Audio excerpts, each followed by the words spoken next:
My uncle, John Kennedy, did that. He refused to go to war. So he was surrounded by military-industrial complex, and he learned very early and an intelligence apparatus that he realized early on that the purpose of the CIA and the intelligence apparatus was to create a constant pipeline of new wars for the military-industrial complex. 3 days before he took the oath of office, Eisenhower, who was the outgoing president, gave what is probably the most important speech in American history, which was, where he warned against the military-industrial complex. I was at my uncle's inauguration. I was in Washington that day.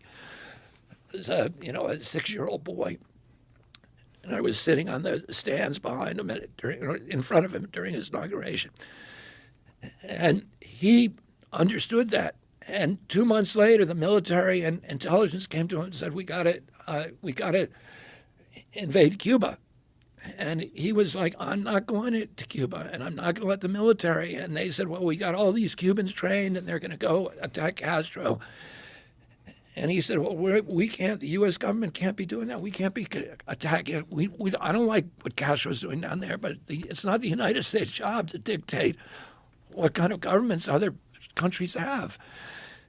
And they said, well, as soon as they land, there's going to be a big revolution. Everybody's going to rise up, and they're going to overthrow Castro. And he said, well, you can't use the U.S. military. And they ended up bringing those guys over with United Fruit boats.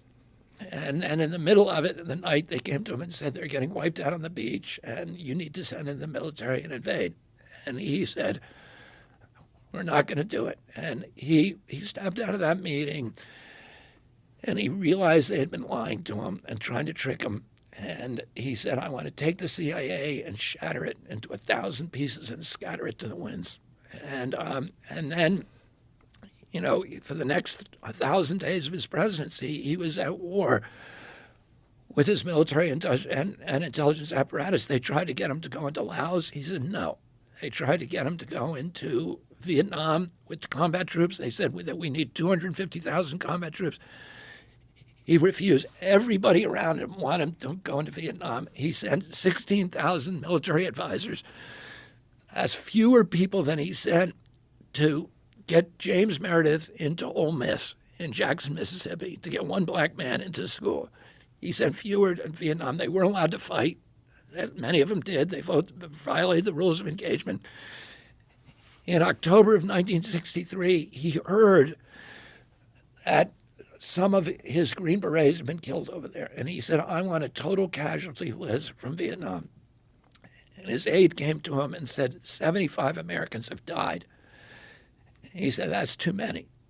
And he signed that day a national security order ordering all troops out of Vietnam, U.S. troops.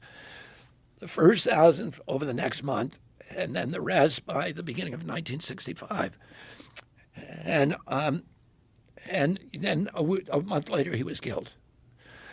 So, but what his view is that he believed that the view of Americans abroad should not be, a soldier with a gun. It should be a Peace Corps volunteer building, wells, and it should be USAID helping poor people, and it should be Alliance for Progress building middle class.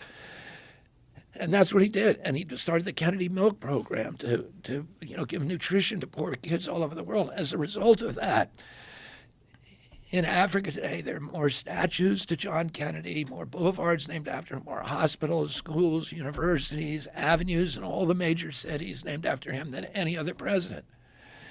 And that is the Chinese have taken that template and done the same thing now. And they are, all these countries that were supposedly allied with us are now realigning with the Chinese, and they're switching to their currency because the Chinese are not there to kill people. They're there, to build roads, to build universities, to build colleges.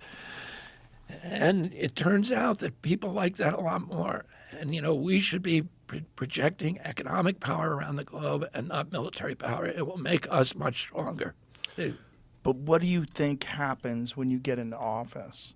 Like, if you're talking about your uncle who was assassinated and you believe the intelligence agencies were a part of that, what happens to you? Well, I got to be careful. I mean, I'm aware of that, and I'm not, I'm aware of that danger, and I don't live in fear of it, at all. But I'm not stupid about it, and I take precautions.